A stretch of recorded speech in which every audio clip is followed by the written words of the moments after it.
Les gars, être heureux en tant que supporter du FC Barcelone, j'ai l'impression que ça n'existe pas. Générique.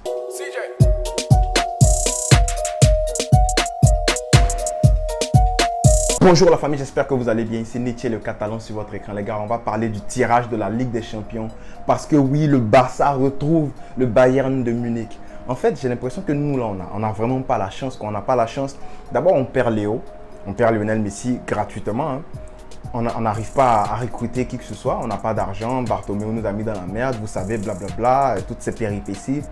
Et là, on est dans une année de transition. Bon, on dit que les grands clubs, il n'y a pas d'année de transition, je suis d'accord. Mais on est, disons, dans une année de reconstruction, de transition. Et là, en Champions League, on nous sort qui? On nous sort le Bayern de Munich. Comme si il ne pouvait pas avoir pire que ça, en fait. Et ça, j'en rigole. En fait, franchement, ça me fait rigoler. Vous ne savez pas, quoi. Aujourd'hui, en fait, dans cette vidéo, on va parler rapidement de notre poule, hein, de à quoi s'attendre. Et on va parler aussi des autres poules. Bon, on va en parler rapidement et puis voilà. Bon, on va commencer direct avec la poule E, qui est la poule du FC Barcelone. Les gars, on tombe sur le Bayern. Hein. Le Bayern qui est l'un des favoris de cette Champions League. On se dit direct, c'est l'une des équipes les plus fortes de cette Champions League cette année. Avec eux, je vois Manchester City, qui est une équipe aussi qui est très très forte, qui a pu avoir Grealish, qui est en train de chercher un neuf. Vu que Kane va rester à Tottenham, je pense qu'ils vont aller vers Ronaldo pour le faire jouer en neuf, pardon. Avec eux, tu as le Paris Saint-Germain, qui est largement l'un des favoris de la Champions League, et cela depuis des années.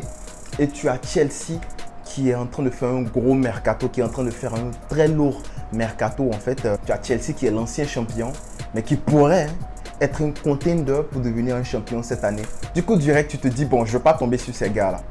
Et là, bon, vu que le Barça finit 3e de la Liga, normalement, je crois qu'on devrait être dans le chapeau 3. Mais vu qu'on a un bon coefficient UEFA, ça fait qu'on finit dans le chapeau 2, pardon.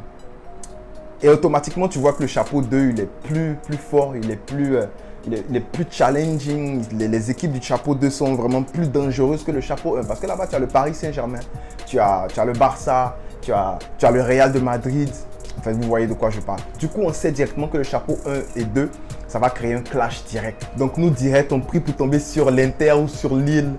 Parce qu'on sait que l'Inter, ils ont perdu des joueurs. Mais là, on tombe sur le Bayern de Munich directement. Une équipe qui est en forme, hein, avec un Lewandowski qui est très en forme. On a vu le Bayern finir un match avec un 12-0 hier. Et moi, ce n'est pas juste le 12-0 qui me faisait peur. C'est vraiment la qualité de jeu proposée. Ils ont fini le match avec 39 tirs cadrés. Bon, 39 tirs, pardon, et 20 tirs cadrés. C'est pas anodin, c'est pas facile à faire, les gars. On se dit la vérité. Les autres clubs, ils auraient gagné, disons, un 5-0. Ils auraient commencé à jouer, faire tourner. Mais le Bayern, tu sens que c'est une équipe qui va toujours chercher plus, qui va toujours essayer de gagner avec un très large score, qui va toujours essayer de proposer, tu vois, un football du début jusqu'à la fin, combatif. Contre un Barça qui a une défense à chier actuellement. On se dit la vérité, notre défense fait très peur. On joue contre n'importe qui, même si on joue contre l'équipe nationale de la Côte d'Ivoire, Nicolas Pepe va faire la misère à piquer, ça c'est sûr. Donc imaginez jouer contre le Bayern avec tous ces gars là au Bayern. Ça va être chaud pour le Barça. Après, bon, on a Benfica aussi qui fait partie de la poule. Benfica qui n'est pas une équipe nulle, hein, et Kiev non plus. Dynamo Kiev non plus, parce que les gens pensent que ce sont les petits du quartier là. Non. Dynamo Kiev, ils peuvent proposer un très bon football lorsqu'ils ont envie. Bon, en tout cas, j'espère qu'on pourra les battre les deux rencontres, ça c'est sûr. Du coup, on se tape une poule où ça pourrait être difficile de sortir. Benfica, c'est pas l'équipe la plus nulle, hein, je vous dis direct. Le Barça pourrait sortir 2e, ou peut-être même 3e dans cette poule-là, si on ne fait pas attention. Alors, les points positifs, s'il y en a, j'essaie de trouver certains points positifs par rapport à ce tirage-là. C'est qu'en fait, les gars, on commence la Champions League avec le plat de résistance. On commence la saison avec, boum, le Bayern de Munich, l'équipe la plus puissante, si on veut dire, actuellement, offensivement. C'est l'équipe qui est capable de te marquer 10 buts rapides là, si tu t'amuses. On se tape cette équipe-là pour commencer. Ça veut dire que Koeman, il a du pain sur la planche. On n'a pas le temps de dormir sur nos lauriers. On n'a pas le temps de se reposer. On entre directement dans le vif du sujet.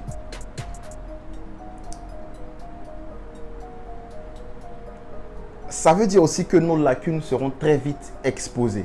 En fait, je ne sais pas si vous comprenez, mais le fait qu'on rencontre le Bayern là maintenant, si nous tape ou si on joue très mal ou quelque chose comme ça, de la même manière qu'on a joué contre l'Athletic Bilbao, on a vu nos lacunes. Bah, c'est la même chose. Nos lacunes seront très vite exposées aux yeux du monde. Du coup, personne ne pourra se cacher. Coman ne pourra pas se cacher. Les autres joueurs, Griezmann ne pourra pas se cacher. Les gars, il va falloir faire sortir une performance top du top pour au moins avoir un match nul contre le Bayern de Munich. J'en rigole. Parce qu'honnêtement, faire l'avant-match de cette rencontre-là, ça va faire rire. Ça va faire rire. Mais bon, je suis supporter catalan. Du coup, je vais espérer que mon club au moins décroche un nul contre le Bayern sur les deux rencontres. Si on a eu un seul nul, je serai très content. Aussi les gars, moi en tant que supporter là, je veux vraiment qu'on passe. Je veux qu'on passe le premier tour, ça c'est sûr. On ne peut pas sortir directement au premier tour et puis aller jouer l'Europa League là. Non, non, non, je veux pas. J'ai vraiment envie que le Barça passe. Mais au pire des cas, si ça ne marche pas pour nous, on va se concentrer sur la Liga et on va essayer de remporter cette Liga. J'espère. Mais bon, je pense que le Barça a ses chances de passer, honnêtement. J'ai très hâte. Mais je pense que le Barça a ses chances de passer. Aussi, les gars, lorsque le Barça a été tiré pour jouer dans la même poule que le Bayern Munich, tu as le compte du Bayern Munich, argentin si je ne me trompe pas, qui a mis un tweet, je vais vous montrer le tweet, de Vegeta en train de sourire avec un sourire jaune, un sourire malsain. Genre, vous voyez le sourire de Vegeta, on ne voit pas ses yeux, il est comme ça. Je dis, mais attends, l'arrogance. Et surtout quand je vois que Araujo, après le 8-2, il était... J'avais même tweeté ça aujourd'hui. Araujo, après le 8-2, tu as vu le regard du petit, il était fâché. Imaginez si on réussit à battre ces gars-là. Ça va faire rire. Mais j'espère en fait que le Barça pourra montrer quelque chose contre cette équipe-là. Aussi, bon, on va parler des autres poules rapidement. Tu as la poule A avec Manchester City, Paris Saint-Germain, Leipzig et Club Bruges. Bon, là, on sait déjà que c'est la poule de la mort. C'est une poule de la mort aussi avec Man City et Paris qui pourraient passer sans problème. Mais Leipzig, vous les connaissez, ce ne sont pas les petits du quartier. Tu ne peux pas les taper comme ça, les Hagra et puis c'est tout là. Non. Il faut faire attention avec cette équipe. Il y a le groupe B aussi avec l'Atlético, Liverpool, Porto et le Milan. Ça, c'est une poule, je veux dire, c'est la poule où tout le monde a ses chances en fait. Chacun a ses chances de sortir de cette poule-là. Ça va être difficile jusqu'à la dernière minute, jusqu'au dernier coup de sifflet, jusqu'à la dernière rencontre de chaque équipe. Du coup, ça, c'est une poule que je vais vouloir vraiment regarder. C'est clair. Après, tu as le groupe C avec Sporting, FC, Dortmund, Ajax et puis Besiktas.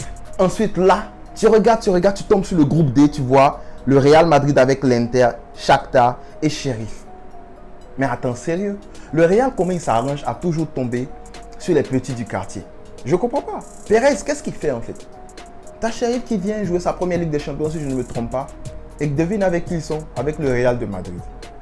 Perez, il est louche ce gars-là. Il est très sombre ce gars-là. Il fait des bails louches. Le Real qui est presque dans la même poule que l'année dernière, avec l'Inter et Shakhtar. Mais cette fois-ci, c'est avec un Inter qui est diminué, qui a perdu son Lukaku. Bon, ils ont eu Zapata, mais je ne sais pas si Zapata, Lukaku, il n'y a pas photo, on se dit la vérité directe là. Respect à Zapata, mais ce n'est pas la même chose, Lukaku, Zapata. Du coup, le Real va sortir de cette poule-là pour moi, je pense, haut les mains. Ensuite, tu as le groupe F avec Villarreal, Manchester, Atalanta et Young Boys.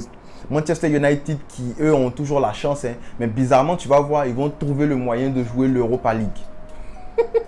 Le groupe G avec le LOSC, j'aurais vraiment aimé être avec le LOSC, mais bon. Il y a le LOSC, il y a Séville, il y a Salzbourg et il y a Wolfsburg. Limite, cette poule-là, on peut la renommer en... Vas-y, toi. Non mais sérieux, c'est pas une poule qui est très difficile à jouer. Je vois Séville et Salzbourg passer, même si Lille aura ses chances quand même de sortir de poule. Mais vraiment, ça m'attire pas vraiment cette poule-là, comme la poule B par contre. Et enfin le groupe H avec Chelsea, la Juve, Zenit et Malmö.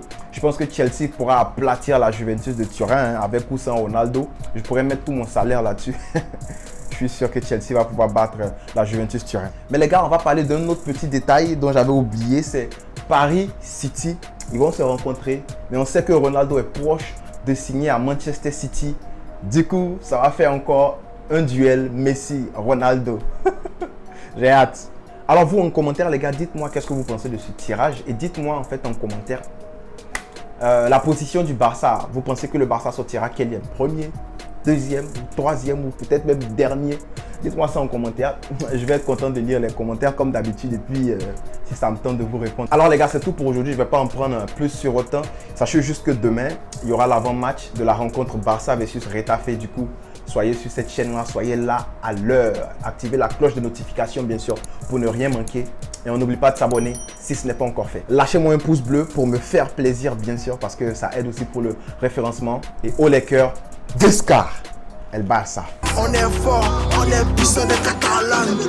Nietzsche le catalan, Nietzsche le catalan, Nietzsche le catalan, Nietzsche le catalan, Nietzsche le catalan, je répète, Nietzsche le catalan, Nietzsche le catalan, je répète, Nietzsche le catalan. C'est le Barça, c'est le Barça, c'est le Barça, mais bon, mais bon.